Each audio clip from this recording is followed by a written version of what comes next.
महाराष्ट्र दौऱ्यावरून परतणाऱ्या राज ठाकरेंचं जंगी स्वागत। ठाण्यातील राड्यानंतर मनसैनिकांचा नारळ घेऊन कृष्णकुंजच्या बाहेर जल्लोष। शेणफेक करणाऱ्या मनसैनिकांना राज उद्या शिवतीर्थवर भेटणार। नारळफेक करणारे अब्दालीची सुपारी घेऊन आल्याचा संजय राऊतांचा आरोप। तर राऊतांनी कालचे नारळ पाहिले नाही का, अविनाश जाधवांचा सवाल। उद्धव ठाकरे राज ठाकरे बाबांच्या संघर्षात महायुती भग्याच्या भूमिकेत। ठाकरेंच्या वादाचा महायुतीला फायदा होण्याची शक्यता। मत देणार असाल तर तुमच्या घरचा स्वयंपाकही करून देऊ, वैद्यकीय शिक्षण मंत्री हसन मुश्रीफांचं वादग्रस्त वक्तव्य। बहीण लाडकी विरोधकांच्या मनात भरली धडकी, मुख्यमंत्री एकनाथ शिंदेंनी विरोधकांना डिवचलं।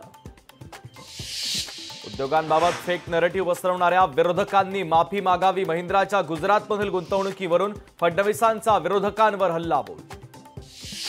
खासदार बाळ्यामामा म्हात्रेंचा शहापूर, मुरबाड आणि भिवंडी पश्चिम मतदारसंघावर दावा। तर 2004 पासून काँग्रेस सलग पराभूत झाल्यानं तिन्ही जागा पवारांच्या राष्ट्रवादीला देण्याची मागणी।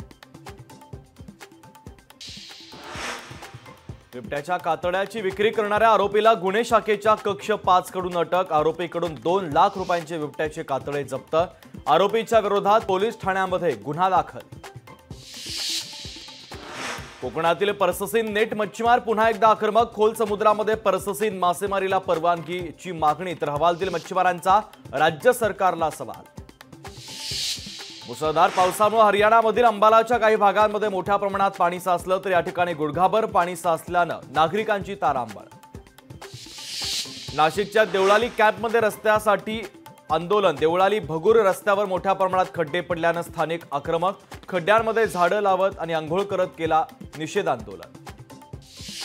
सरदार सरोवर धरणातून 1 लाख क्युसेकनं नर्मदा नदीमध्ये पाण्याचा विसर्ग। सरदार सरोवर धरणाची 5 दारं उघडली।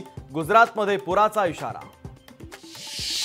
मराठा समाज आरक्षणाच्या मुद्द्यावरून आक्रमक। उद्या शरद पवारांच्या पुण्यातील मोदी बागेतील कार्यालयाच्या बाहेर आंदोलन करणार। मराठा क्रांती ठोक मोर्चा करणार आंदोलन। मुख्यमंत्री युवा कार्य प्रशिक्षण योजनेच्या गडचिरोली जिल्हा नागपूर विभागात आघाडीवर। त्या योजनेच्या अंतर्गत आतापर्यंत 86 पात्र बेरोजगारांची प्रशिक्षणासाठी निवड। पुण्यातल्या भाषणातून जरांगे पाटलांचा पुन्हा एकदा आंदोलनाचा इशारा। मनोज जरांगे पाटील पुन्हा मुंबईत आंदोलन करणार। मनोज जरांगेंचा आरक्षणाचा लढा सुरूच। अकोल्यामध्ये फडणवीसांच्या ताफ्यात सुरक्षा यंत्रणेची मोठी चूक। देवेंद्र फडणवीसांचा ताफा मुख्य राष्ट्रीय महामार्गाला लागला।